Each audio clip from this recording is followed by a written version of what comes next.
Boa noite, gente. Acho que agora a gente está no horário. Sejam todos muito bem-vindos. É sempre um motivo de muita alegria estar aqui conversando com vocês um pouquinho sobre os temas que vão sendo propostos para a gente refletir acerca do Evangelho de Jesus, da Sua palavra.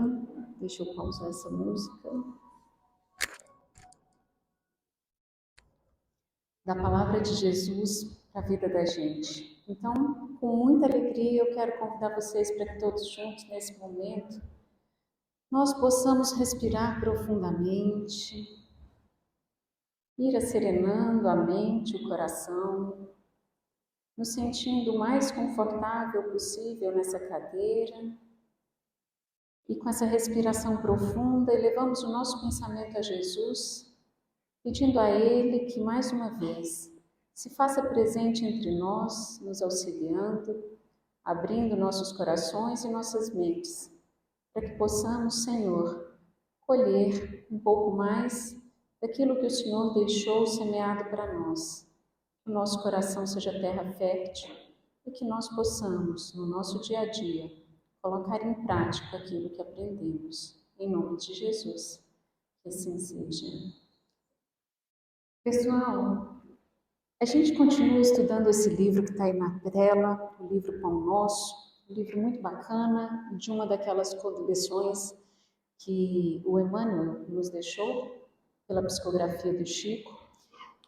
E hoje a gente vai ter o prazer de estudar juntos aqui um pouquinho o capítulo que eu não coloquei o número, mas acho que é o 153, cujo título é Condição Comum. Eu achei muito gostoso preparar essa discussão para nós. Achei muito relevante, então é com muita satisfação que eu estou aqui para tentar trocar um pouquinho dessa energia com vocês, porque esse capítulo ele nos fala de algo muito presente na nossa vida, que já está expresso no título. Ele nos fala da nossa condição comum, da nossa humanidade, dessa humanidade que nos permeia, nos norteia e muitas vezes que carrega em si mesma muitas pedras de tropeço para nós. Mas Emmanuel, quando foi começar a discussão do capítulo, ele escolheu esse trechinho lá do Evangelho de Marcos, no capítulo 9, em que está escrito: imediatamente o pai do menino, clamando com lágrimas, disse: Senhor, eu creio, Senhor, ajuda a minha incredulidade. Olha que interessante isso aí, gente. Começa daí, né? Parece que é para gerar confusão, gerar dúvida antes de começar qualquer coisa. Eu creio, Senhor, ajuda a minha incredulidade. Uma contradição mesmo. Por isso que eu disse que é um verdadeiro estudo da nossa natureza humana, ainda tão contraditória, ainda tão complexa para nós mesmos, quando nós nos arvoramos a tentar entender um pouquinho sobre o nosso funcionamento, né? Gente, esse capítulo do Evangelho de Marcos, capítulo 9, ele começa uma passagem em que Jesus ele se recolhe a um monte, vai ele, João João, Pedro e Tiago. Vão os três junto com Jesus para um monte, e lá no alto desse monte, quando ele está lá, acontece um monte de coisa bem interessante, né? É quando Jesus se encontra com Moisés e com Elias, né? E os discípulos que ali estavam não entenderam nada, ficaram super confusos com aquela cena. E aí, depois de relatar isso, quando Jesus está voltando para o meio do povo, é que acontece esse pedacinho que a gente vai ler juntos aqui, a respeito do qual Emmanuel tirou um trecho para nos ajudar a refletir.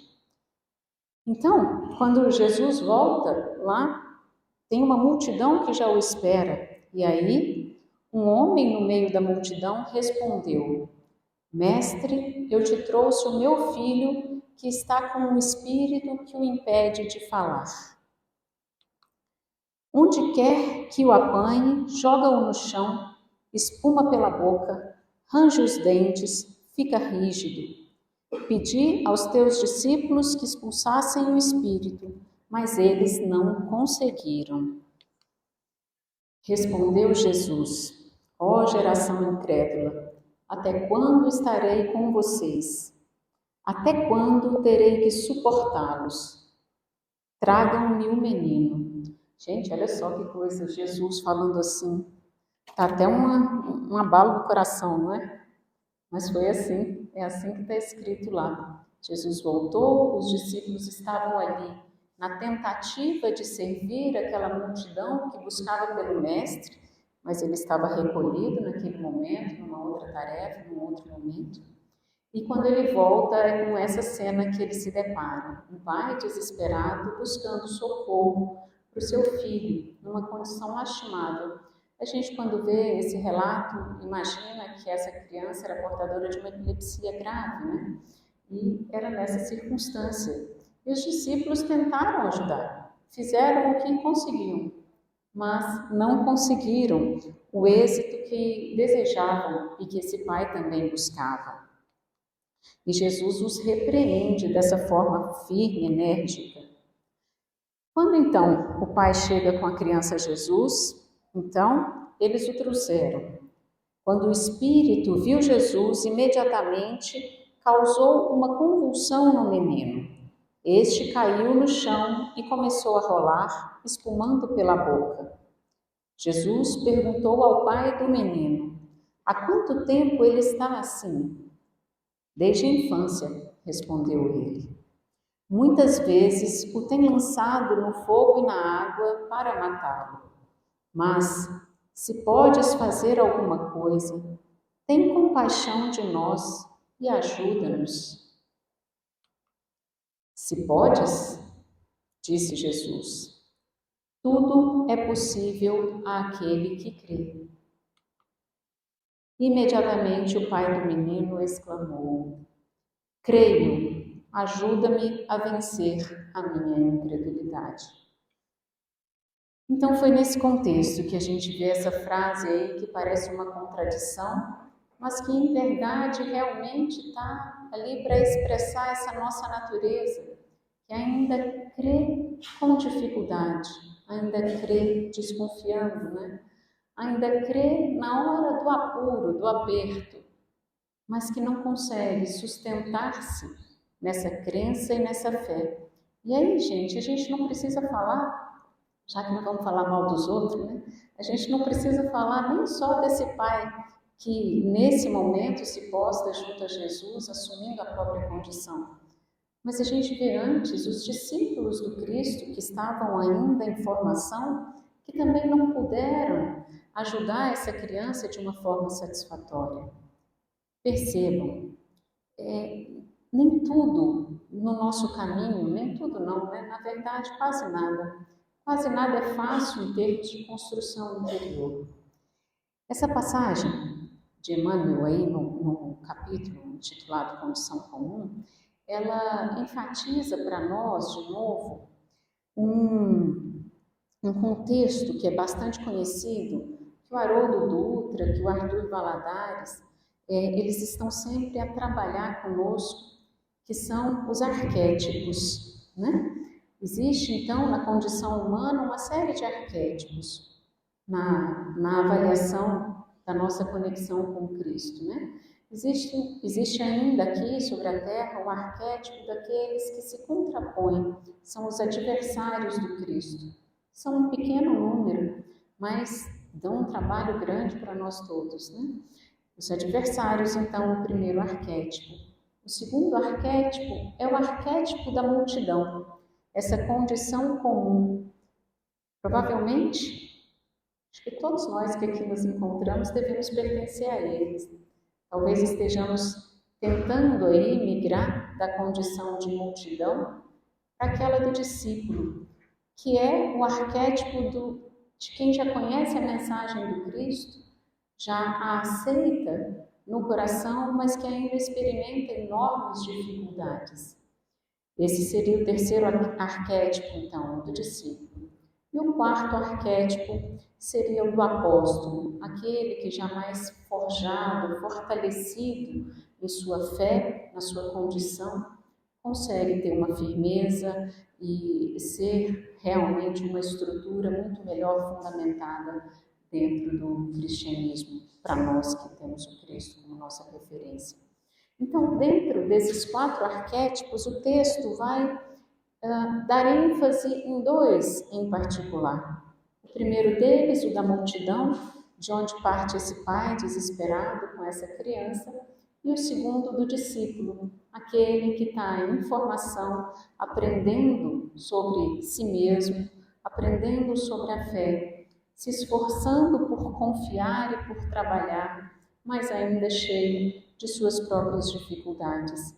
Por isso, eles não conseguiram curar aquela criança, porque ainda débeis, frágeis, sensíveis nessa construção interior que demanda tanto. Eu não trouxe o texto, mas eles perguntam a Jesus logo a seguir por que não puderam curá-lo.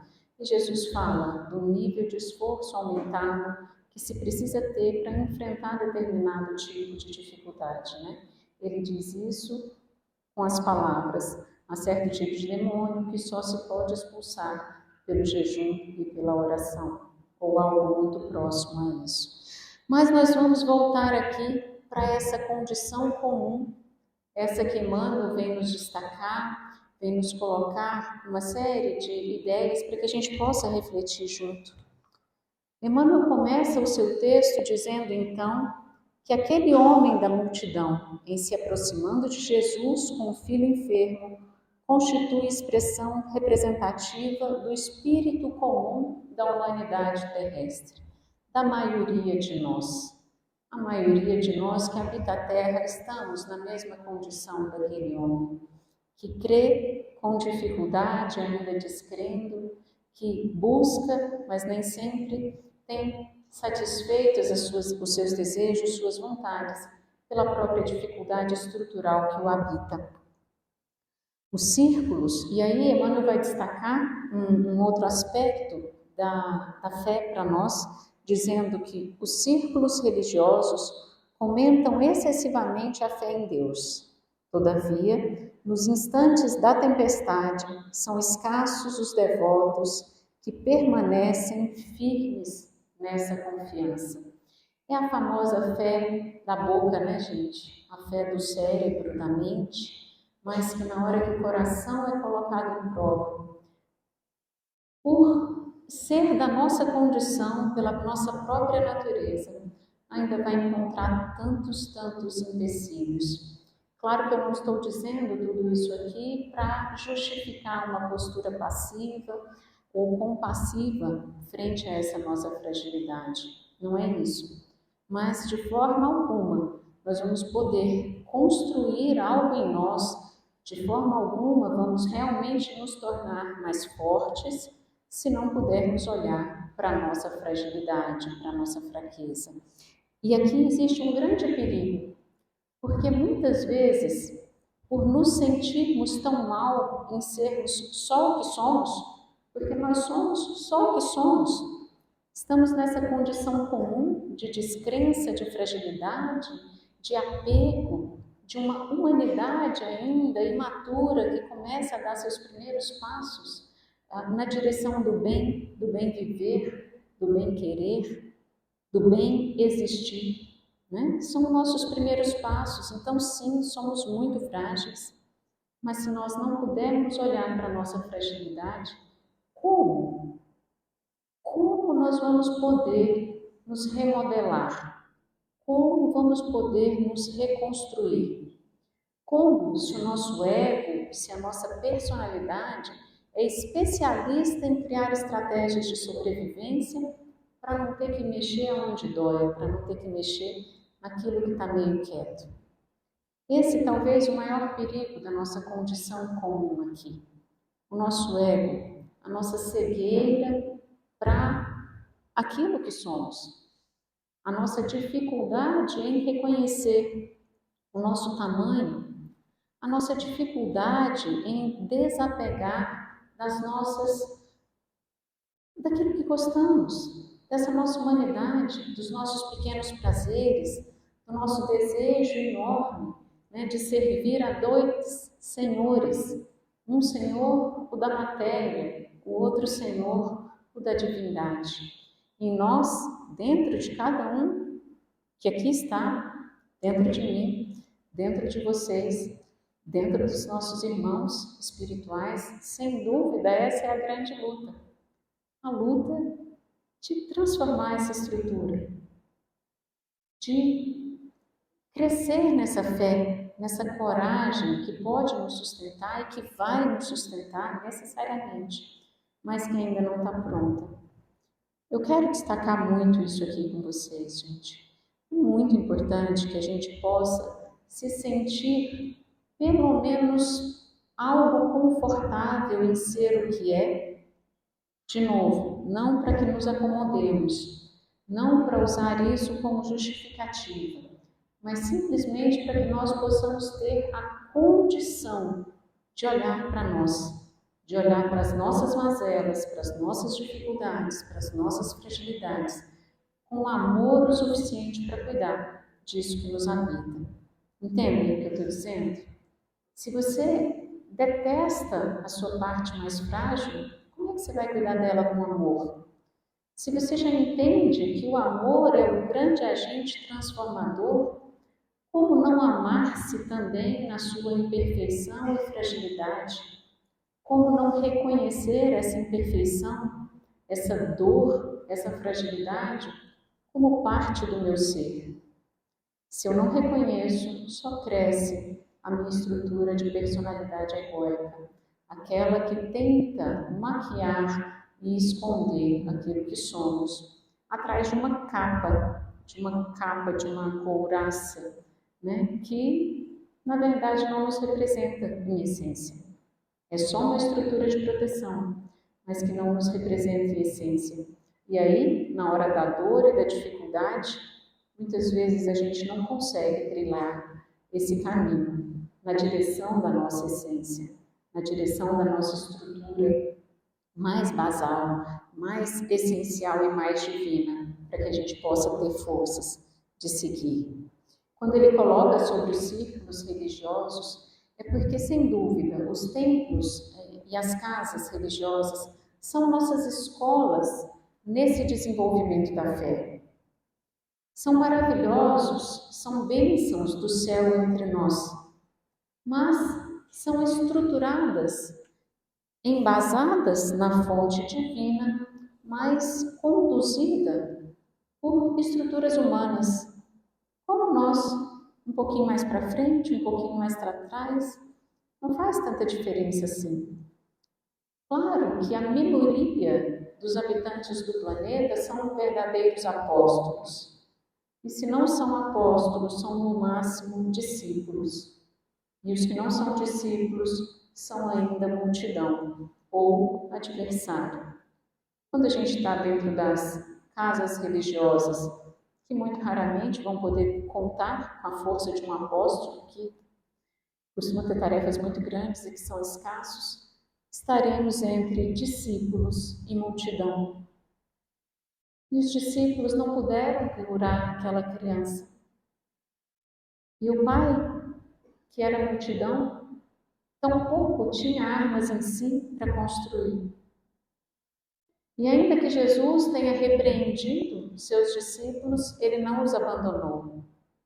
Então, se a gente está convivendo com pessoas como nós, um pouco mais adiantados ou menos, mas que também partilham dessa condição entre multidão e discípulo, contemos uma enorme chance do erro, do equívoco, do problema. E aí é muito importante que a gente entenda a função dessas escolas, das escolas religiosas, das igrejas, dos centros espíritas, dos templos em geral. A função dessas instituições é, acima de tudo, nos tornar irmãos, irmãos em Cristo. O que marca a irmandade? O que marca a fraternidade? O afeto. O afeto. A gente vem para cá para se misturar uns com os outros e um se apoiar no outro, um crescer com o outro, um se inspirar no outro, mas com a plena noção da nossa humanidade e não com uma ilusão egóica de perfeição, nem em mim, nem no outro. Quem não se ilude com o ego está menos propenso a cair nessas ciladas. Tem uma chance um pouco melhor, um pouco maior de começar a desenvolver estrutura espiritual realmente. Porque o afeto, porque o amor é quem cobre a multidão de pecados. E se a multidão dos pecados vai sendo encoberta por esse amor, a gente para de falar de uma fé da boca para fora e começa a desenvolver uma fé que é do coração para dentro. Percebe? É bonito isso, gente. É gostoso pensar sobre isso. É importante que a gente tenha essa noção de realidade, que a gente busque esse crescimento interior embasado no Pai, mas com esta noção da nossa falibilidade e fragilidade, para que a gente possa realmente se amar e se irmanar como os discípulos do Cristo haverão de ser, porque também foi essa uma fala do Cristo, né? Meus discípulos serão conhecidos por muito se amarem. Não é por amar um pouquinho, não. Não é porque um gosta, vai com a cara do outro, não. Os discípulos do Cristo serão conhecidos por muito se amarem. Então, que as nossas escolas religiosas, que as nossas casas religiosas possam ser essa estrutura, esse ninho de amor, onde a gente se irmana, onde a gente se sente em família, se sente confortável de estar do jeito que é. Porque isso a família nos ensina, né? Quando a gente tem o amor de família, o nosso pai é todo complicado, mas a gente ama. A nossa mãe é cheia das coisas, é enjoada, briga, mas a gente sabe que ama. Nossos filhos não precisam nem dizer nada. Filho é aquela coisa que você ama de um jeito que nada explica.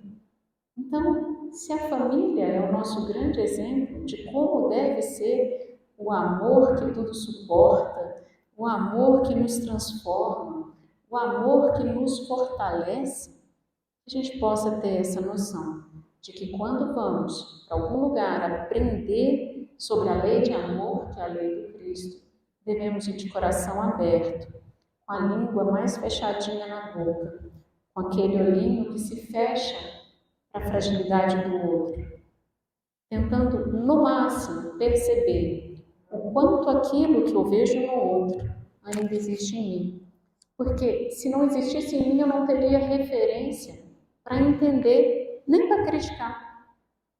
Se o que o outro faz me incomoda, é porque algo daquilo existe também em mim. Olha que interessante isso, né? Por isso que tem uma passagem de Jesus dizendo também que a gente vê a trave no olho do outro e não vê o argueiro no próprio olho. Uma coisa assim, né? Um cisco no outro nos incomoda. Uma pedra dentro do nosso não vai estar nos incomodando da mesma forma. Pela nossa cegueira do ego, pela nossa cegueira para não ter a dificuldade, o desprazer de entrar em contato com aquela fragilidade que nos incomoda. Tá? Então, essa é a melhor parte. Se algo que o outro fez te incomodou, respira. Existe um pouquinho daquilo em você, senão você não ia reconhecer. Né? Uma pessoa pode me xingar em japonês, se ele estiver falando com um tom de voz calmo, não vai me tocar, porque eu não entendo nada de japonês. Se ele fizer com expressão facial, eu vou entender que ele está brigando comigo, está contrariado com alguma coisa, porque expressão facial não depende de um idioma que traduza. Como eu tenho as emoções que geram aquilo, eu reconheço as do outro. Entende? Por isso que eu digo, com certeza, se algo incomoda no comportamento alheio, respira e olha para você. Lembre, nenhum discípulo está pronto para acertar sempre, menos ainda nós da multidão. Então, se o teu irmão erra, aprende com aquele erro, encontrando a parte daquilo que você entende. Deixa eu continuar aqui, senão eu fico, né? Emmanuel continua dizendo: revelam-se as massas muito atentas aos cerimoniais do culto exterior. Participam das edificações alusivas à crença. Contudo, ante as dificuldades do escândalo, quase toda a gente resvala no despenhadeiro das acusações recíprocas, que é aquilo que a gente estava falando, né? Às vezes, olhando para o culto exterior e para o método e para tudo isso, a gente esquece que quem está por trás é Jesus, aquele que amou sem condições, que se misturou com os mais pecadores, que escolheu os seus discípulos entre pessoas comuns. Esse é o Cristo.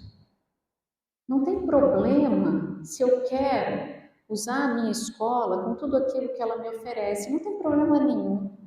Não tem problema, eu vou falar do que eu conheço só porque é o que eu conheço, né? Não tem problema eu querer rezar terço, orar ajoelhado, não tem problema se durante a minha comunhão religiosa eu falo em línguas, não tem problema em nada disso. O único problema é se eu começo a me apegar mais nisso do que na essência do contexto. Porque a essência, eu repito, a essência de toda a casa de Jesus é ser um campo onde floresce o amor. Ponto. Ponto. O culto exterior não é o problema, nem para criticar, nem para idolatrar, nem para estar acima dos valores do que está embaixo. Tá, gente? É isso, que isso possa ir ficando claro no nosso coração e na nossa mente, para que a gente possa realmente fazer esse trabalho de construção interna. Se falha um missionário, verifica-se a debandada. A comunidade dos crentes pousa os olhos nos homens falíveis, cego às finalidades ou indiferentes às instituições. Um pouco do que a gente já disse, né? Somos falíveis mesmo. Mas se eu pouso meus olhos, se eu paro o meu olhar para observar a falha do outro, a queda do outro, ou se pior que isso, se o fato de alguém falhar faz com que todos os laços de afeto que uniam essa comunidade se despedacem, que construção era essa? A construção da fé da boca para fora e não da fé do coração para dentro.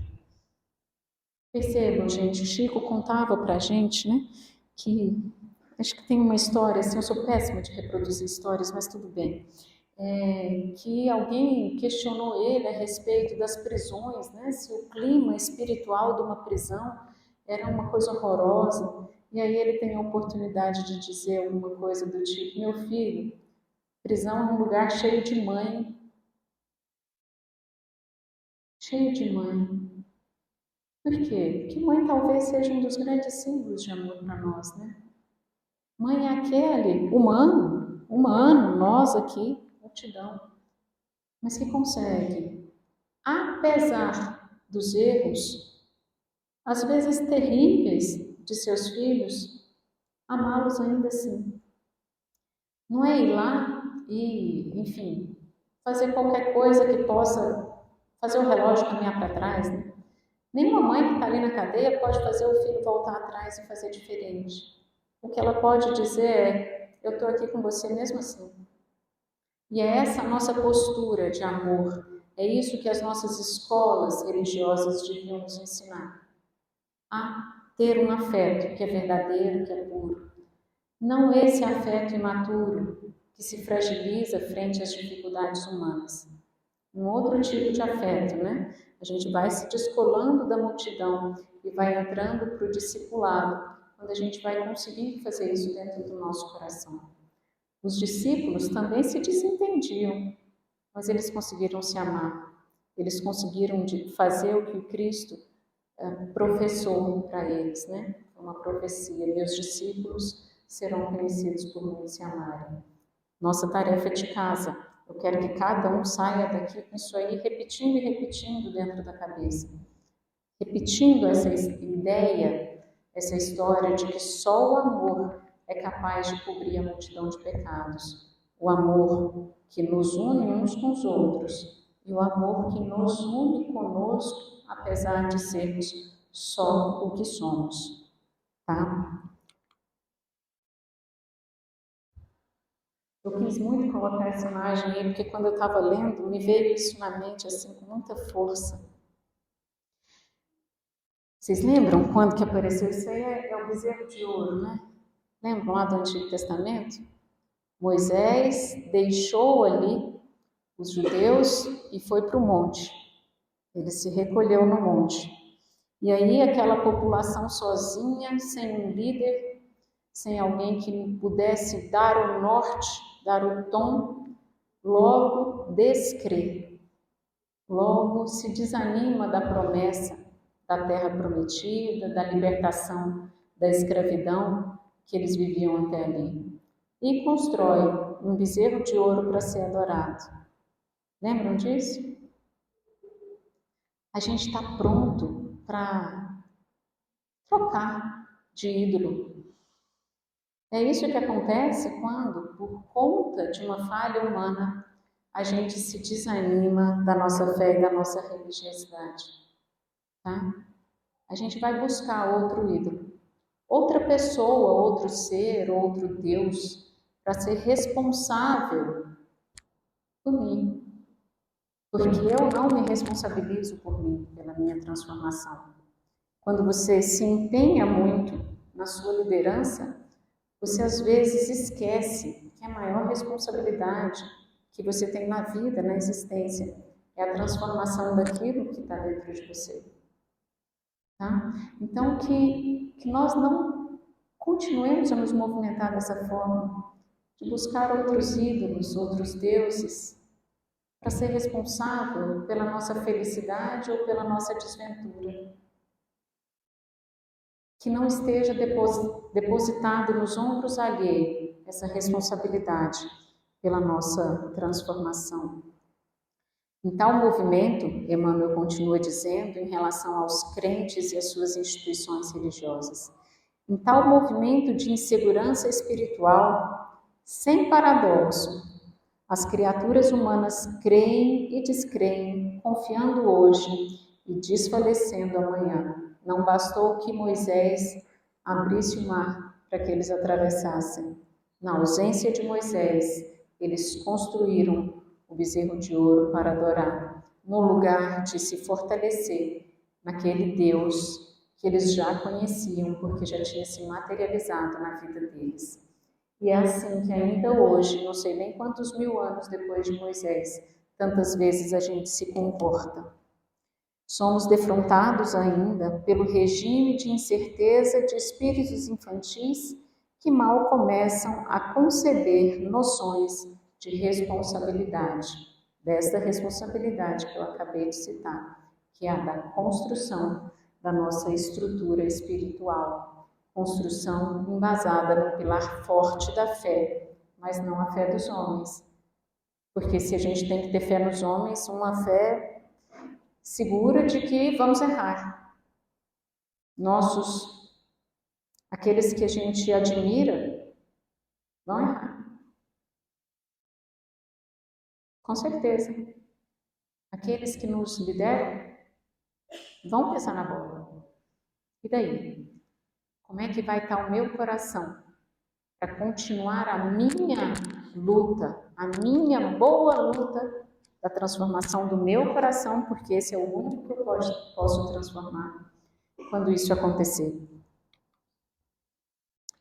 Por isso, Emmanuel conclui dizendo: felizes, pois, aqueles que, à maneira do Pai necessitado, vêm se acercarem do Cristo, confessando a precariedade da posição íntima. Assim, em afirmando a crença com a boca, pedirão ao mesmo tempo ajuda para sua falta de fé, atestando com lágrimas a própria miserabilidade. felizes de nós, por reconhecermos em nós quão miseráveis ainda somos dentro desse contexto. Porque se a gente não se assumir na condição que existe, nós vamos estar nos iludindo. E o preço de toda ilusão é a desilusão, necessariamente.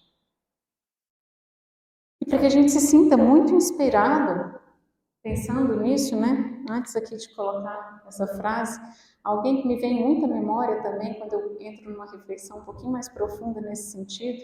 Gente, lembra de Pedro? Simão Pedro? Estava ali, ó, do lado de Jesus o tempo todo, era ali dos mais próximos. E Jesus contou para ele, contou o que ia acontecer. Eu vou ser perseguido, vão judiar de mim, eu vou morrer, não sei o quê, e vou estar sozinho. E aí o que Pedro falou? Que é isso, mestre? Vai estar sozinho de jeito nenhum? Estou lá com você, ó, não te largo nem a pau. Não foi, gente, não é esse o linguajar, mas era essa a fala. Estou com você. Eu te amo, Senhor. Eu te amo, mestre. E aí Jesus ainda contou para ele mais, falou, Pedro, é hoje ainda, meu amigo, que você vai me negar 3 vezes, antes do galo cantar. Não, não. Eu não. O que aconteceu? Pensa no choro amargo de Pedro quando aquele galo cantou. E ele teve que reconhecer essa própria condição tão miserável de um amor ainda tão frágil. Pensa a dor daquele coração quando viu que ele realmente traiu ao Cristo naquele contexto. E não é porque ele não amasse. Vocês acham que Pedro não amava Jesus? Amava. Amava muito. Não tem dúvida disso. Mas é que a nossa condição ainda é de estrutura frágil. Então nós não temos como dar garantia de nada frente à nossa própria estrutura. O máximo que a gente pode é confiar que, seja lá em que condição for, nós fomos criados por um Deus de amor, justiça e sabedoria. Então, mesmo na pior das condições onde eu possa me encontrar, existe ali o gerenciamento de um Deus justo, sábio e amoroso. Percebe?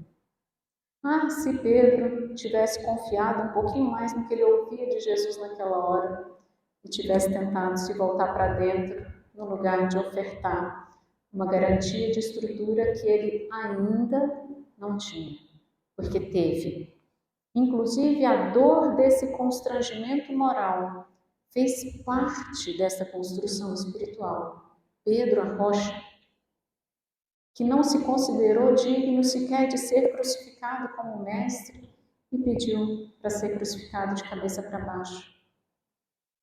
Essa estrutura se constrói, mas não sem dor, não sem constrangimento, tá?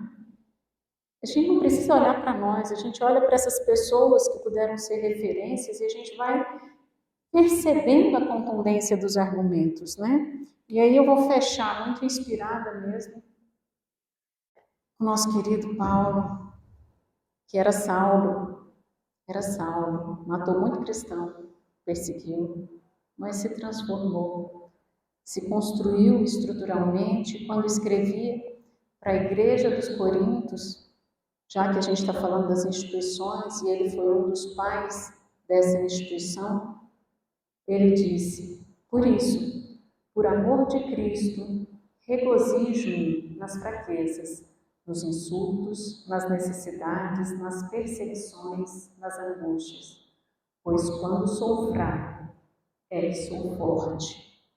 Quando reconheço em mim a fragilidade que me habita, é que eu posso cuidar dessa fragilidade com amor, com dedicação, com dor, sim, mas com coragem. Tá certo, gente? Então, eu queria fechar assim, e aproveitar esse momento para que a gente possa respirar profundamente mais uma vez. Puxa esse ar para dentro e relaxa na cadeira, permitindo que a nossa mente se sinta mais solta, mais frouxa. Permitindo que nesse momento, com as bênçãos dos nossos amigos que aqui se encontram, nos ajudando, nos auxiliando, com as bênçãos de Jesus, do nosso querido Mestre, de Ramatiz, nosso grande irmão, patrono dessa casa, vamos nos sentindo devagarzinho, nos preparando para uma viagem astral. A gente dá esse nome bonito, mas é só para dizer que nós vamos transferindo um pouco da nossa energia, tão conectada à matéria, para o campo mais etéreo, mais energético, mais espiritual. E aí nós vamos fazendo projeções mentais. A gente percebe que aqui, no fundo desse palco, atrás da tela, existe um gramado e a gente vai caminhando por esse gramado, sentindo que lá fora o ar é fresco. Quem gosta do pé no chão está descalço, quem não gosta está de sapato. Mas a gente vai sentindo esse contato com a natureza da nossa Mãe Terra, da grama, do ar, da luz do luar. E tudo isso vai nos envolvendo numa atmosfera muito agradável.